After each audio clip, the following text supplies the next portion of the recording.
billionaire disguised as a homeless man walked into a luxury restaurant and ordered the most expensive steak on the menu just to see the true faces of those in power. He was humiliated, threatened, and quietly set up for something far worse. When the steak was placed before him, a black waitress silently slipped a small piece of paper into his hand. He read it and froze completely. Not from fear, but because for the first time that night, someone dared to tell him the truth. That note stopped him from eating and prepared him to destroy everything. But what did it say? The clothes Frank Grant wore that evening were older than most of his employees. 35 years old to be exact. A faded jacket with holes at the elbows and pants stained with memories he had never been able to wash away. He kept them in the back of his penthouse closet, hidden behind rows of tailored suits worth more than some people's annual salaries. Tonight, for the first time in decades, he put them on again. His assistant, Diana, stood by the door, watching him with barely concealed concern. She had worked for him for 12 years and had seen him make decisions that shook entire industries. But this was different. "You could send someone else," she said. "A professional inspector.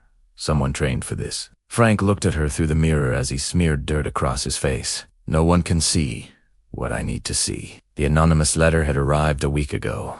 No return address, just a short video clip and 3 sentences typed on plain paper. The video showed a man in ragged clothes being dragged out of a restaurant by security guards while well-dressed customers laughed. The letter read, "Liridian, your restaurant, your responsibility, or isn't it?" La Meridian was the worst performing location in his entire chain. The quarterly reports blamed it on the neighborhood, the economy, the changing demographics. But Frank had built his empire on one simple principle. Every person who walks through the door deserves to be treated with dignity. If that principle was being violated under his name, he needed to know. He removed his PC Philippi watch, slipped off his wedding ring, and placed them on the dresser. The only thing he kept was a small phone hidden in a compartment he had carved into the sole of his shoe, capable of recording audio and making emergency calls. As he headed for the door, Diana made one last attempt. "Frank, please, at least take security."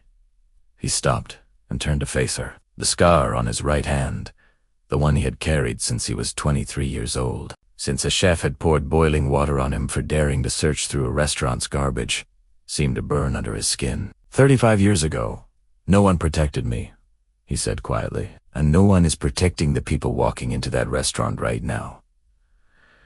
That's why I have to go alone." Diana nodded reluctantly. "I'll be parked across the street with the legal team."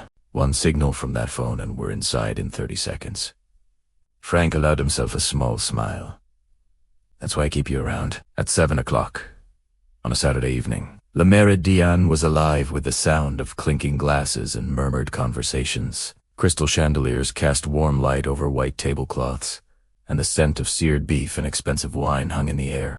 The clientele was exactly what you would expect. Men in designer suits, women dripping with jewelry, all of them paying $200 a plate for the privilege of being seen in the right place. Sonia Williams had worked there for 3 years, long enough to know that the gleaming surface hid something rotten underneath. She moved between tables with practiced efficiency, refilling water glasses and clearing plates, invisible in the way that service workers were supposed to be. Her feet ached from standing since noon, but she couldn't afford to slow down. Her 7-year-old daughter, Lily, had another doctor's appointment next week, and the copay for her asthma medication had gone up again. Her younger brother's college tuition was due at the end of the month. She had learned long ago to read people by their eyes. It was a survival skill from a childhood spent navigating spaces where she didn't belong. She could tell within seconds whether a customer would tip generously or stiffer, whether they saw her as a person or just part of the furniture. When the front door opened and a homeless man walked in, she saw immediately that something was wrong. Not with him, with everyone else. He was disheveled. Yes, his clothes were torn and dirty, his beard unkempt, and he carried the unmistakable odor of someone who hadn't showered in days.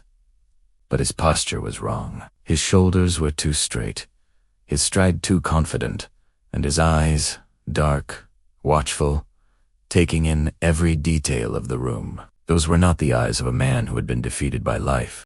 The hostess tried to block him at the entrance, her smile frozen in professional horror. The security guard moved closer, hand already reaching for his radio, and then Ricky Thornton appeared.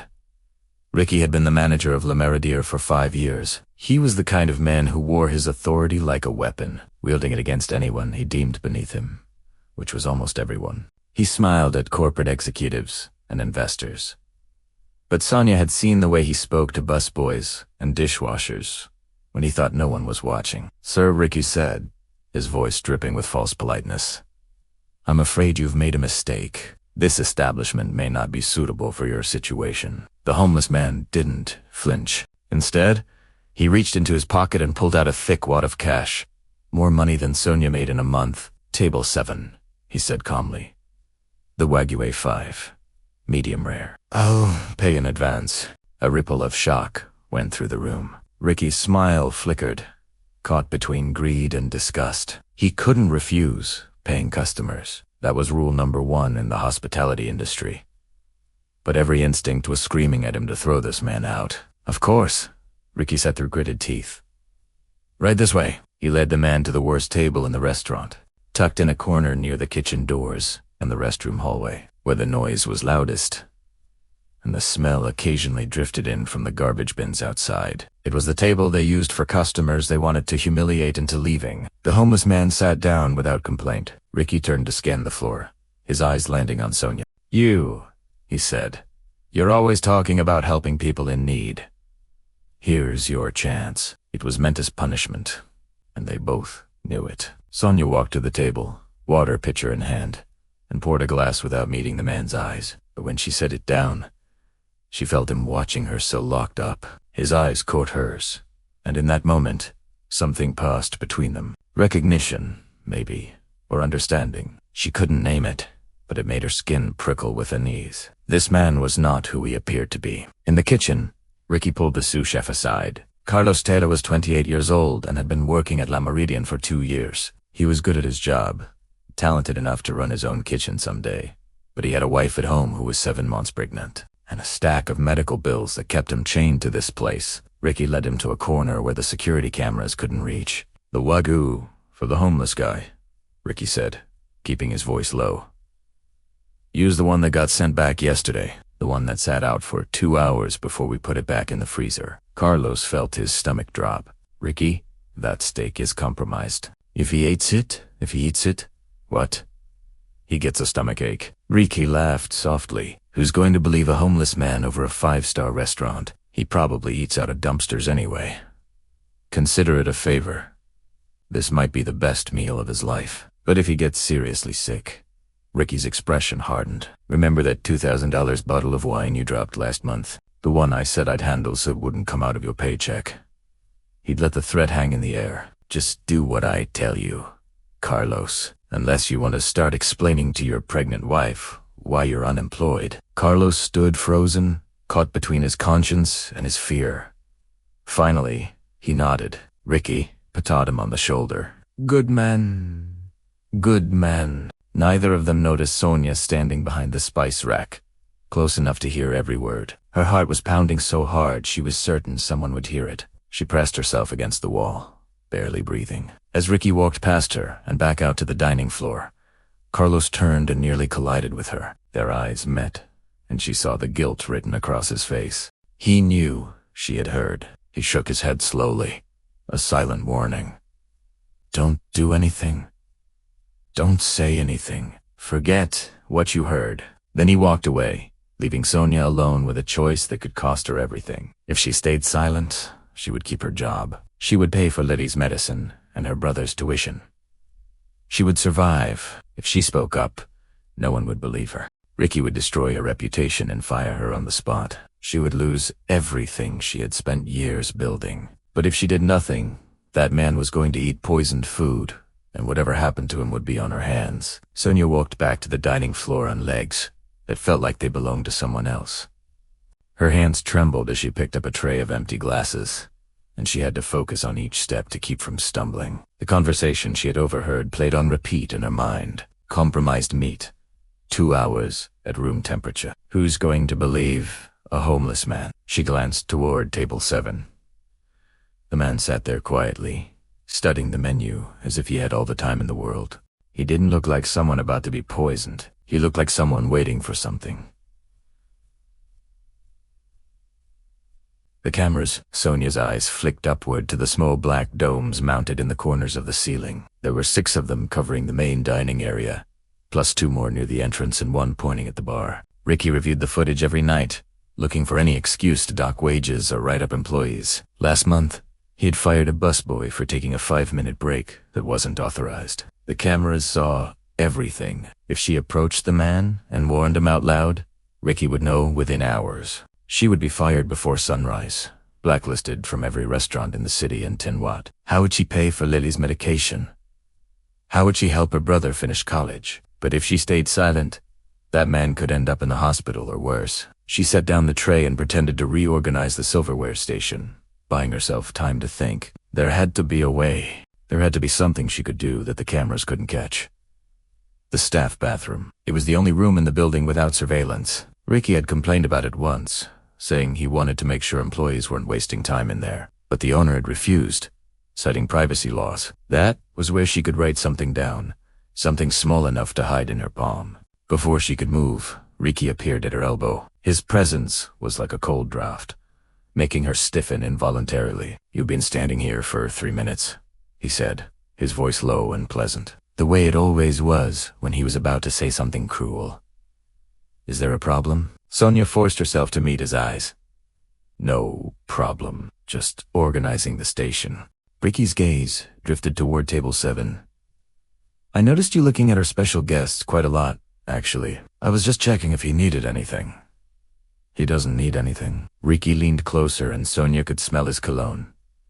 Something expensive that always made her slightly nauseous. "He's going to eat his meal, realize he doesn't belong here, and leave. That's the plan." "Understood." Sonia nodded, not trusting herself to speak.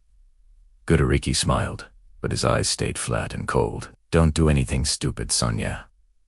You have a lot to lose." It woke Hawaii, stopping to chat with a table of regulars, his demeanor transforming instantly into warmth and charm. Sonia watched him go, her heart hammering against her ribs.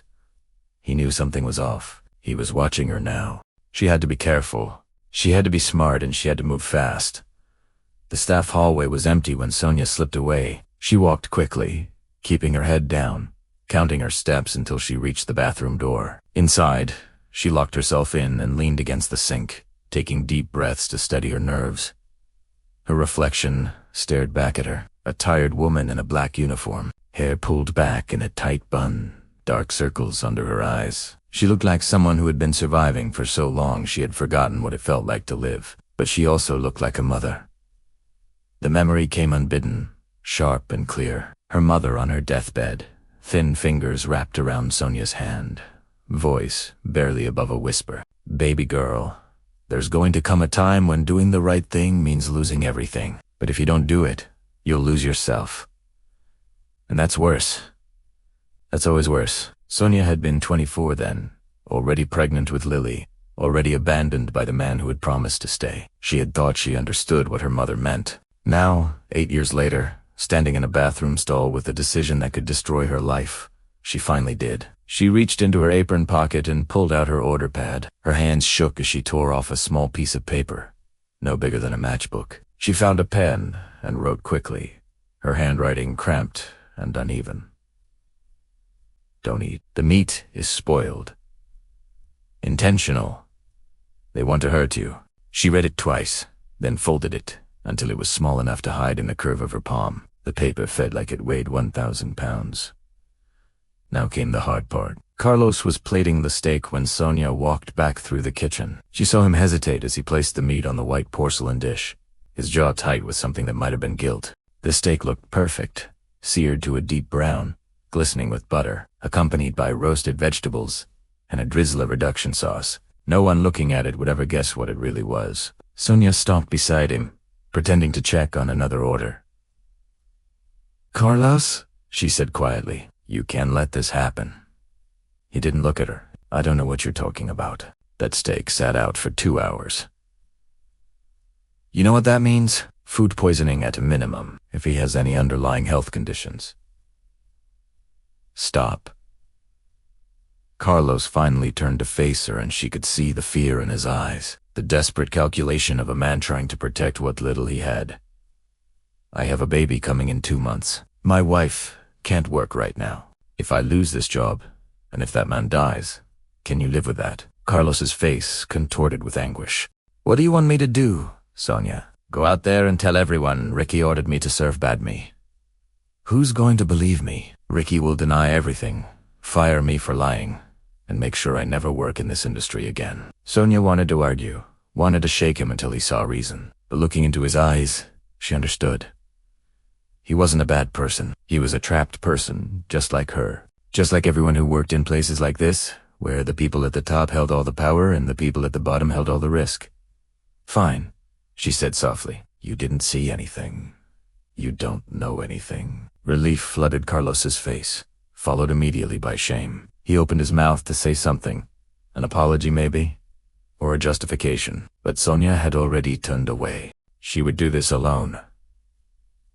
The plate was ready. Sonia picked it up from the pass, balancing it on her palm with practiced ease. The steak was still sizzling slightly, sending up wisps of fragrant steam. To anyone watching, it would look like she was simply doing her job, bringing a meal to a customer. She walked through the dining room, weaving between tables, her eyes fixed on the corner where the homeless men sat. Her free hand hung at her side, the folded paper pressed between her fingers, hidden from view. 10 feet away, 5T, 2 feet. She stopped at the edge of the table and set the plate down gently, positioning the steak in front of him with a server's precision. "Your Wagyu A5, sir," she said, loud enough for nearby tables to hear. "My rare, as requested." The man looked up at her, and again she felt that strange spark of recognition. His eyes were dark and intelligent, studying her with an intensity that made her skin prickle. She had the sudden irrational thought that he could see right through her, that he already knew everything she was about to tell him. She placed the silverware beside the plate, and as she did, her hand brushed against his. In that brief moment of contact, she pressed the folded paper into his palm, feeling his fingers close around it instinctively. "Enjoy your meal," she said, holding his gaze for just a second longer than necessary. Then she turned and walked away, her heart pounding so loudly she was certain the entire restaurant could hear it. Frank watched the waitress retreat, his hand closed around the small piece of paper she had given him. Her face had been carefully neutral, but her eyes, those dark, knowing eyes, had been screaming a warning. He waited until she was across the room, then casually dropped his hand below the table and unfolded the note. "Don't eat. The meat is spoiled. Intentional. They want to hurt you." He read the words 3 times, letting them sink in. Then he looked down at the beautiful steak sitting in front of him, the meal that was supposed to make him sick, to punish him for daring to exist in a space where people like him were unwelcome. Something cold and hard settled in his chest. It wasn't anger.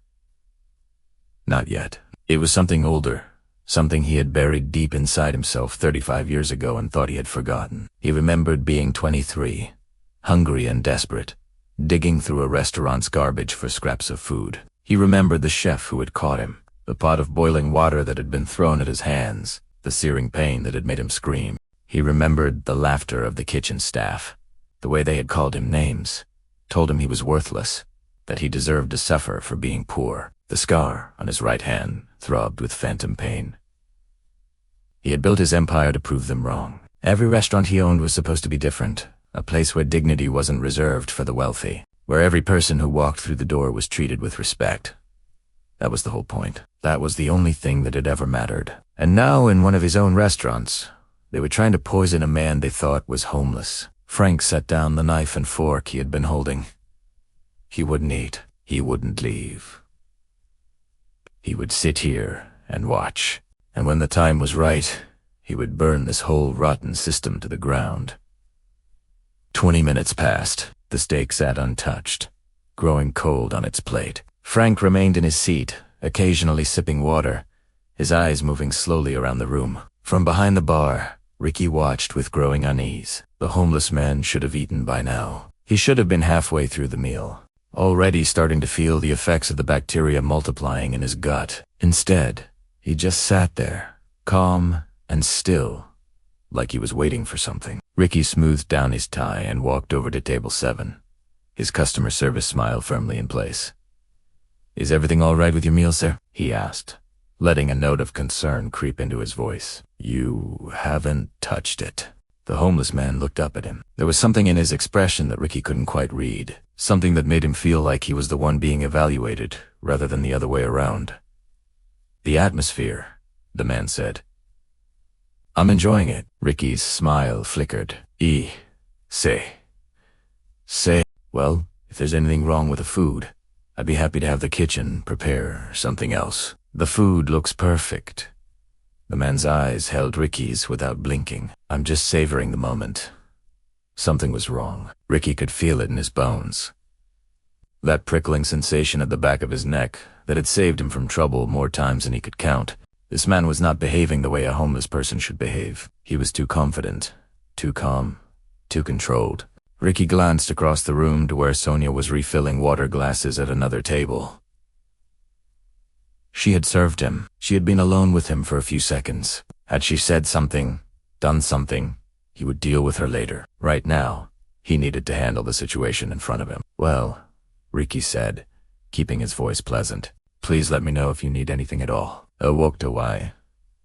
But his mind was racing. The longer that man sat there without eating, the more dangerous this became. If he complained to corporate about his treatment, if he called the health department, if he made any kind of scene, Ricky needed to get him out of the restaurant. Now, the confrontation came 30 minutes later. A woman at a nearby table draped in diamonds and designer clothes waved Ricky over with an imperious gesture. Her husband sat beside her, looking embarrassed, but unwilling to intervene. "This is unacceptable," the woman hissed, barely keeping her voice down. "We're paying $400 for dinner, and we have to sit near that." She gestured toward Frank with unconcealed disgust.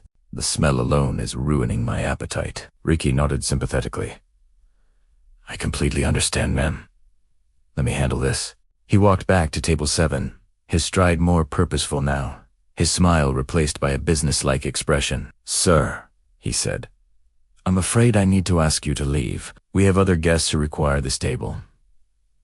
Frank looked up at him calmly. "I've paid for my meal. I'll refund your money in full." "I don't want a refund. I want to sit here." Ricky felt his patience fraying around them. Other diners were starting to notice the exchange, conversations dying down as heads turned in their direction. "Sir, I must insist." "On what grounds?" Frank's voice was quiet, but carried clearly. "I've paid for my food. I'm not disturbing anyone. I am simply sitting here in a seat I've paid for in a restaurant that is open to the public. What law am I breaking?" Ricky opened his mouth and closed it again. The man was right. Technically, he couldn't forcibly remove a paying customer without cause, not with this many witnesses around. If this turned into a scene, if someone recorded it on their phone, the publicity nightmare would be enormous. He needed another approach. His eyes found Sonia again, and suddenly the solution became clear. If he couldn't blame the customer, he would blame the staff. He would turn this into a disciplinary issue, remove the inconvenient witnesses, and deal with the homeless man quietly after the crowd thinned out. Ricky straightened his jacket and raised his voice loud enough for the surrounding tables to hear. "Sonia Williams, please come here." Sonia looked up from across the room, her face carefully blank. She set down the water pitcher she was holding and walked over, each step slow and deliberate. "Yes," she said. Ricky turned to face her, making sure his expression conveyed righteous disappointment. "I've received complaints that you were inappropriate with this guest, that you made comments that were unprofessional and offensive." Sonia's eyes widened. "That's not true. I didn't say anything." "Multiple witnesses," Ricky continued, talking over her, "have reported that you deliberately tried to embarrass this gentleman. In light of this, I have no choice but to suspend you immediately, pending a full investigation." The dining room had gone silent. Every eye was fixed on the confrontation unfolding at table 7. Sonia stood frozen, her mouth open in disbelief, unable to form words. Across the room, Carlos watched from the kitchen doorway, his face pale with guilt. He knew the truth. He knew Sonia had done nothing wrong, that Ricky was lying to cover his own crimes, but he couldn't speak. His wife, his baby, his future, everything depended on his silence. He lowered his eyes and stepped back into the kitchen. Sonia was alone. The moment stretched into an eternity. Sonia stood in the middle of the restaurant, surrounded by strangers who were watching her humiliation like it was dinner theater. Ricky's words echoed in her ears. Suspended investigation inappropriate, each one a nail in the coffin of her career. She thought about Lily at home with the babysitter, probably already asleep. She thought about the stack of medical bills on her kitchen counter, the tuition payment due next week, the carefully constructed life that was crumbling around her. She had done the right thing. She had risked everything to warn a stranger, and now she was being punished for it, while the real criminal stood in front of her with a self-righteous smile on his face. Tears burned at the backs of her eyes, but she refused to let them fall. She would not give Ricky that satisfaction. "I didn't do anything wrong," she said, her voice steady, despite the tremor in her hands. "I served him his food. That's all I did." Ricky shook his head sadly. "The witnesses say otherwise. Please collect your things and leave the premises. We'll be in touch about next steps." Sonia looked around the room, searching for someone, anyone, who might stand up for her. The other servers avoided her gaze. The customers watched with mild interest, already composing the story they would tell their friends tomorrow. No one moved. No one spoke. She was invisible. She had always been invisible. And then from the corner table, a voice cut through the silence. She didn't say anything inappropriate. Everyone turned to look at the homeless man who was rising slowly from his seat. "She brought me my food," he continued, his voice calm and clear. She was polite and professional, that's all. Ricky's expression hardened. "Sir, this is an internal matter." "No." The word was quiet, but it carried the weight of absolute authority. "This is a public accusation made in front of dozens of witnesses. If you're going to fire this woman, you should at least have the decency to do it honestly." Something in his tone made Ricky take a step backward. The homeless man's posture had changed, his shoulders squaring, his chin lifting. He no longer looked like someone society had discarded. He looked like someone who was used to being obeyed. "Who are you?" Ricky demanded. The man smiled, but there was no warmth in it. "I think it's time you found out." Frank reached down and removed his shoe. The diners closest to him recoiled, expecting the worst, but instead of the smell they anticipated, they watched in confusion as he pulled a small phone from a hidden compartment in the sole. He pressed a button, and within 30 seconds, the front door of La Merida swung open. Diana walked in first, her heels clicking sharply against the marble floor. She was dressed in a tailored charcoal suit, her expression cold and professional. Behind her came two men in dark blazers, lawyers, judging by the briefcases they carried, and for members of a private security team. They had been waiting in the black SUV parked across the street, monitoring the situation through the open line on Frank's phone. The restaurant fell into stunned silence. Diana crossed the room and stopped beside Frank, her posture radiating authority. She turned to address the crowd, her voice cutting through the stillness like a blade. "Ladies and gentlemen, I apologize for the disruption. Allow me to introduce Frank Grant, founder and owner of the entire Liridian restaurant chain." A gasp rippled through the dining room. The wealthy woman who had complained earlier turned pale, her hand flying to her mouth. Her husband stared at Frank with dawning horror, already calculating the social damage of what they had done. Ricky stood frozen, his face draining of color. His mouth opened and closed, but no sound came out. He looked like a man watching his entire world collapse in slow motion. Frank stepped forward, and even in his ragged clothes, even with dirt still smeared across his face, he carried himself with the unmistakable presence of a man who had built an empire from nothing. "I've been recording everything tonight," he said, holding up the phone. "Every word, every interaction, including a very interesting conversation that took place in your kitchen about 45 minutes ago." Ricky's eyes widened. "I don't know what you're talking about." "Really?" Frank gestured toward the untouched plate on table 7. "Then perhaps you can explain what is wrong with this steak." "The one you ordered your sous chef to prepare using meat that had been sitting at room temperature for 2 hours before being The crowd erupted in murmurs of disgust and disbelief. Several diners pushed their own plates away, suddenly suspicious of everything they had been served. Ricky shook his head frantically. "That's a lie.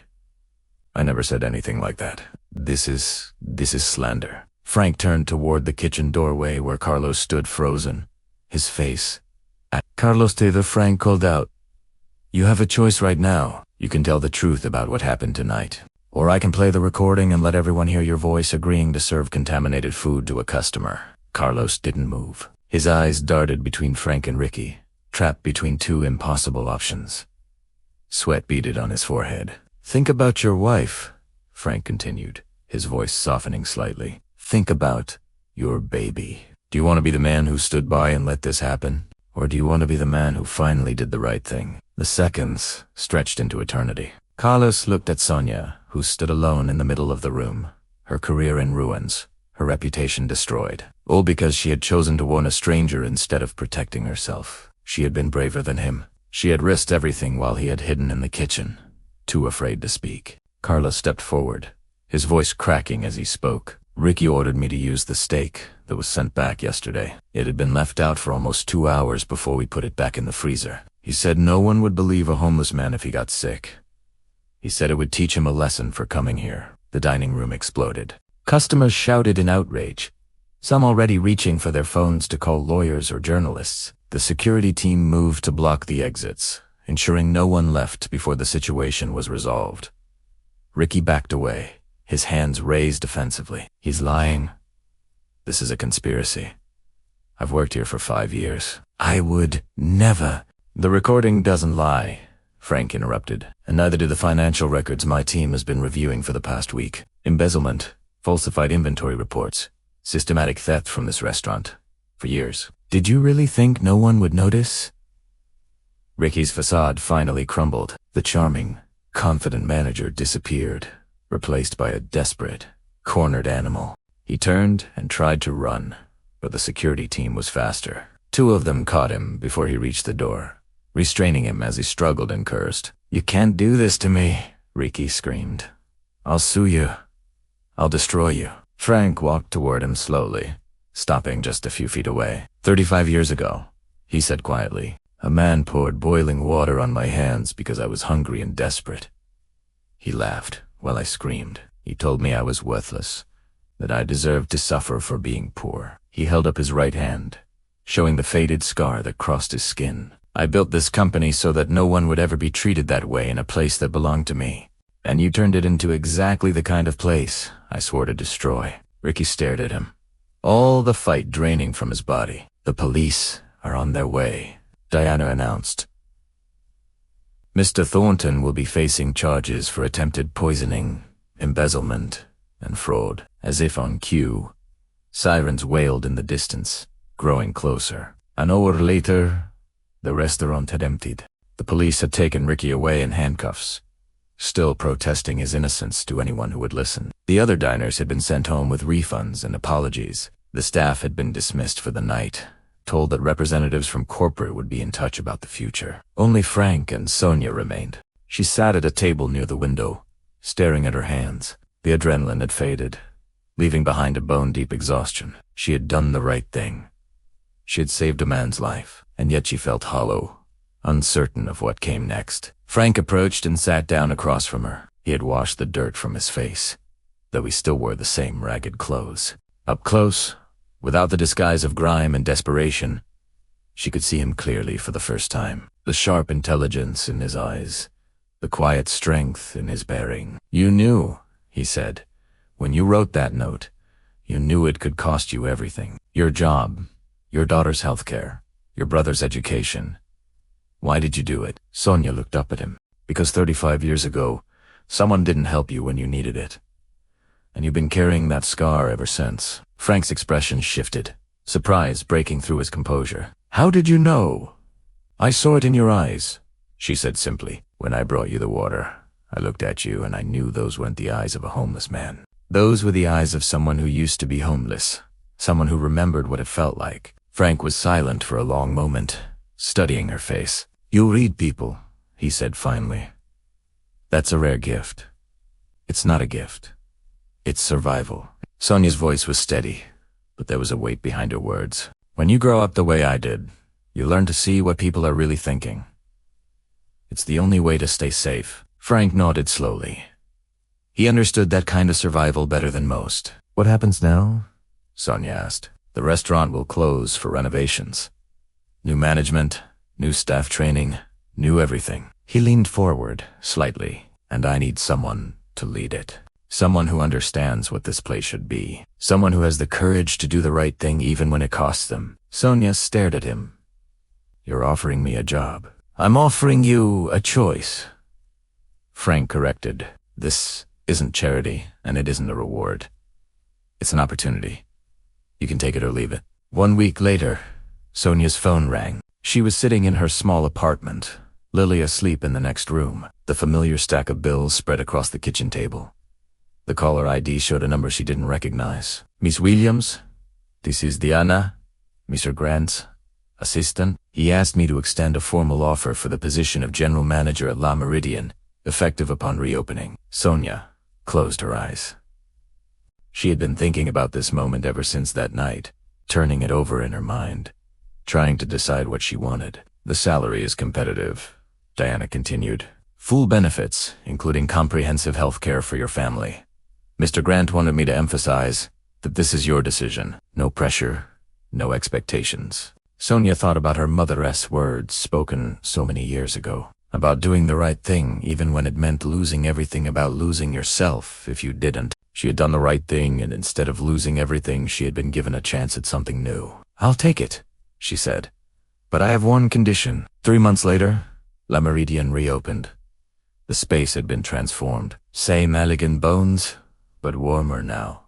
More welcoming. The lighting was softer, the music gentler. The staff trained in a philosophy that Sonia had helped develop. Every person who walks through these doors deserves to be treated with dignity, regardless of how they look or how much money they have. Sonia stood near the entrance in a tailored black suit, greeting guests as they arrived. She looked different than she had 3 months ago. Not just the clothes, but the way she carried herself.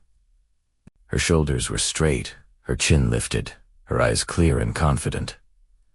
The door opened, and a man walked in. His clothes were worn and dirty, his hair unkempt, his shoes held together with tape. He looked around nervously, clearly expecting to be thrown out. The hostess hesitated, glancing toward Sonia.